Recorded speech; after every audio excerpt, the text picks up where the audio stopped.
करण्याची इच्छा फक्त शिवाजी महाराजांची होती, फक्त शिवाजी महाराजांची होती। आता असं म्हणतात इतिहास घडवणारी माणसं इतिहास विसरू शकत नाहीत आणि ते विसरणारी माणसं इतिहास घडवू शकत नाहीत। अशीच एक ऐतिहासिक कथा मी आज तुमच्या पुढे सादर करण्यात येत आहे। मी आदित्य अमोलकटकर, राहणार जुने पारगाव, तालुका हातकणंगले। माझ्या कथेचं नाव आहे स्वामिनिष्ठ शिवा। बाहेर मुसळधार पाऊस पडत होता। राजे स्वतःच्याच मनाशी काहीतरी बोलत होते, जगदंब जगदंब।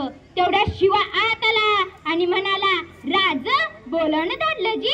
तर राजे म्हणाले, हो शिवा, आम्ही फार वेळ ऐकलं की तू आमच्या सारखाच दिसतोस, आज आम्हाला प्रत्यक्ष बघायचंय। तसा शिवा आत गेला, राजांचाच वेश परिधान करून राजांसारखा मिशीला पिळत राजांच्या सामने आला आणि म्हणाला, राज कसा दिसतो जी? राजे शिवाकडे बघतच राहिले आणि म्हणाले, हो रे शिवा, आरशात आमचंच रूप पाहिल्याचा भास होतोय आम्हाला। तसा शिवा म्हणाला, आव राज, तू इतकी दिस तुमच्या संगतीने राहिली, ते काय उगा होय? द्या किडा, भिडतो की जाऊन त्या सिद्धीला। राजाने शिवाला कडकडून मिठी मारली, कारण राजांना माहित होतं या उपर पुन्हा शिवाची भेट होणार नाही। ठरल्याप्रमाणे राजांनी 2 पालख्या तयार केल्या। एका पालखीत राजे स्वतः बसले आणि दुसऱ्या पालखीत शिवा काशीद। राजांची पालखी आडवाटेने विशाळगडा केली गेली आणि शिवाची पालखी सिद्धीच्या भेटीला।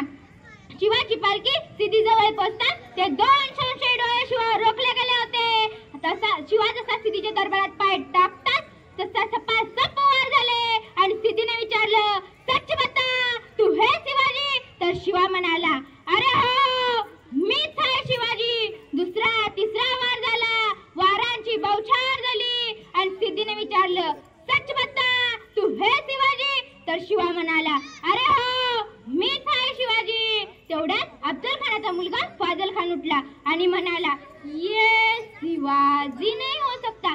तर सिद्धी म्हणाला, तुम कैसे कह सकते हो कि ये शिवाजी नहीं हो सकता? तसा फाजल खान म्हणाला, मैंने देखा है मैंने, अब्बा जान की कत्ल के समय उस वक्त शिवा के सिर पर वार हुआ था। ढूंढो ढूंढो उसके सिर पर वो खून। शिराच्या डोक्यावरील जिरेटोप खचकन काढण्यात आला। ती वाराची खून नव्हती, शिवा सापडला आणि रक्ताच्या चिकंड्या उडवीत शिवाच्या गर्दनेवर सिद्धीने तलवार ठेवली आणि विचारलं, सच बता, तू हे शिवाजी? तर शिवा म्हणाला, अरे हो, मीच आहे शिवाजी। जन्माला जरी शिवा काशीद म्हणून जन्मला असलं तरी मरताना शिवाजी महाराज म्हणून मरतोय। हे भाग्य काय कमी आहे? शिवा खाली कोसळला आणि उंच उडणाऱ्या मातीला शिवा सांगत राहिला, जाऊन सांग माझ्या राजाला, शिवा गेला या मातीत मेला। आणि नुसता मातीत नाही मेला राजा, या मातीसाठी मेला, या मातीसाठी मेला, या मातीसाठी मेला। धन्यवाद।